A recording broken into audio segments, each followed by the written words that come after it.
Anybody gets stronger. Everybody gets stronger, actually. Everybody can afford to get a little bit stronger, right? There's nothing that drives me crazier than having somebody end up in a wheelchair and thinks that life is over. Gives up almost. I'm a happy guy, but I've lived a fairly normal life. I've played sports, I've had girlfriends, I've done it all that everybody wants to do. So now you ended up in a wheelchair and you're not being able to use your legs. What part of you thinks life is over now? I'm Zack Ruhl, adaptive CrossFitter in Houston, Texas.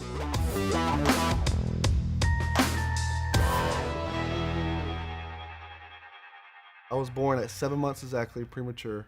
I had legs, but they're real bad deformed, and then got like a full-on double amputee at 2 years old. So I've been like this since 2. I didn't view myself too different growing up. I really didn't. And mainly because I had cool friends, good family, teacher, everything else.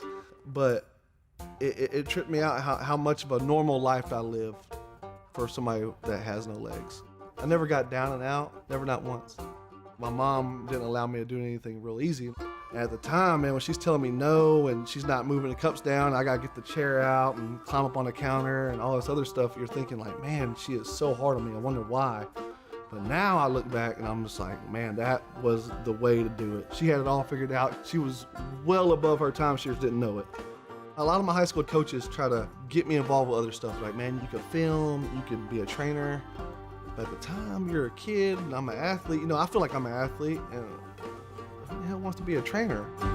Adaptive athlete, it can stand for a lot of stuff, but mainly it's just somebody with a disability doing CrossFit.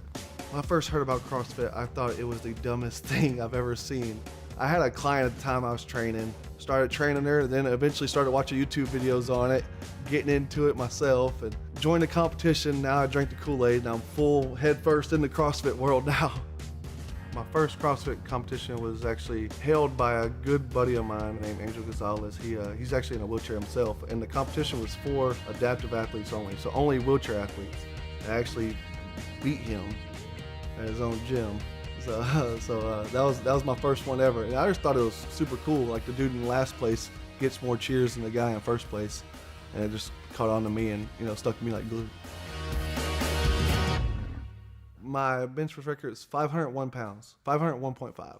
I never thought I would ever see a day I hit 500. I started going to the Dubs barbell, and then my coach told me, this is about a year ago, he was like, man, you're putting up some serious numbers. You could break some records.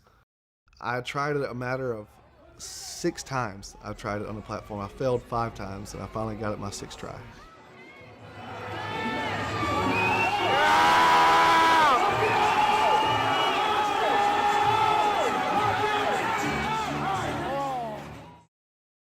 Houston is the best city ever to me. No place like home. I have so much pride being from here, being from this town. I feel like there's so much love in this city, and there's so much good stuff, good opportunities, and why would I leave it? I want to be the first one looked at when I roll in a room. I'm all about it. Like, you accept my disability, you accept who I am up front. If you don't, then, oh well.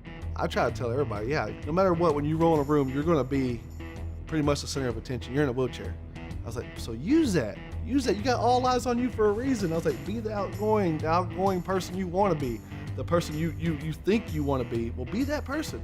I was like, this is your chance, like, this is the new you. Be the person you want to be.